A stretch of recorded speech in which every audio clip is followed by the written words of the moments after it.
Hello guys, how we doing? Welcome back to the Free Hammers. Sorry there wasn't a review for the Southampton game.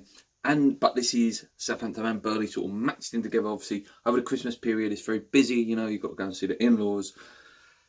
That's even worse than watching West Ham yesterday, that was.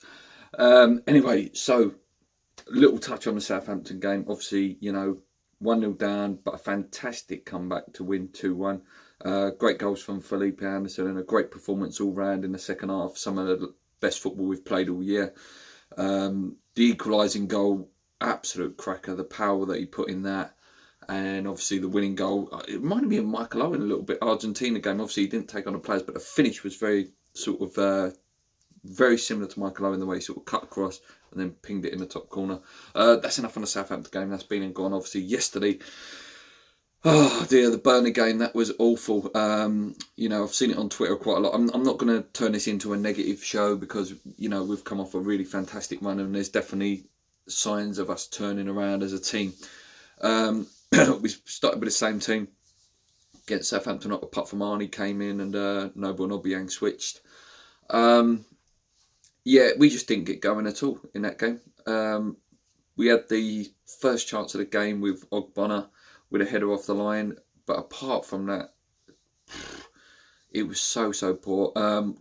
Obviously, Chris Wood, absolute banker to score against West Ham. I was saying it before the match, and then obviously happened during the match, and then all the pundits after was like, this is the only team he scores against, bit the new Lukaku potentially. And then their new guy scored. Didn't need a young boy who only made his second Premier League start. 2-0 down. I don't remember us putting more than 3 passes together at all in the whole period of the match. It was awful. Just everyone was awful. The defence looked wobbly for the first time in a while. I think we are missing Balbuena, and we definitely miss Zabaleta when he doesn't play. Antonio is not a right back, and we've known that for years. Fabianski kept us in the game, pulled off a couple of really important saves, and if not for their quality of finishing, that could have been 4-5-6. It really could, and that's no exaggeration. Obviously, we're disappointed, but it just seems at the minute, we can't play against physical teams. I see a couple of the West Ham fan TV fan cams, I think it was Marshy, said it. Watford and the Burnley game, very similar in performance levels. Come up against a team who's got a bit of physicality and press us high. I think you're going to beat us. If you kick us about a bit, you've got a good chance of beating us. Very disappointing. But, we move on. We go on to Brighton on the 2nd, and hopefully, we can start the new year off with a win. And then it's the FA Cup after that, which would be fantastic to have a cup run. We're only 13 points off that magical 40 points number. I don't think we're going to go down now, but it'd be nice to get to that magical number. And then we can just relax and play football then and try and finish as highly as possible. And hopefully, have a FA Cup run, which would be amazing. I will have a little mention actually as well. Like, I'll sum up sort of how I feel half season point at West Ham.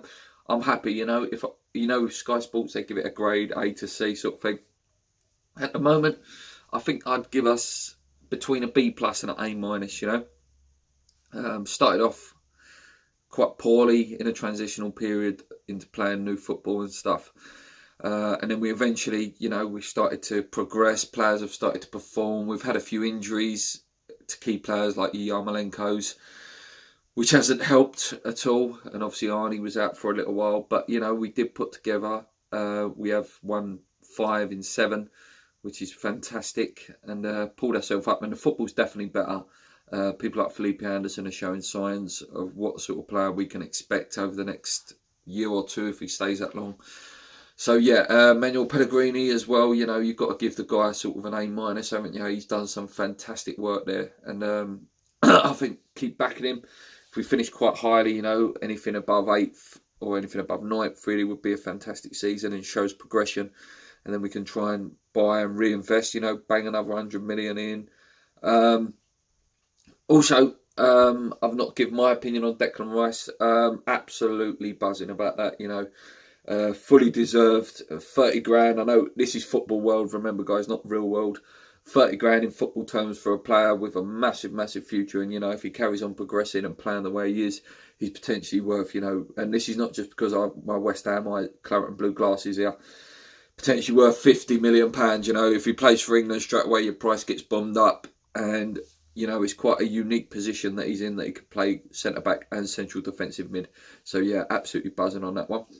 Yeah, I hope to be back with a preview for the Brighton game. Until then, guys, I hope you've enjoyed it. Sorry for being away for a couple of days. As you know, the Christmas period is so busy.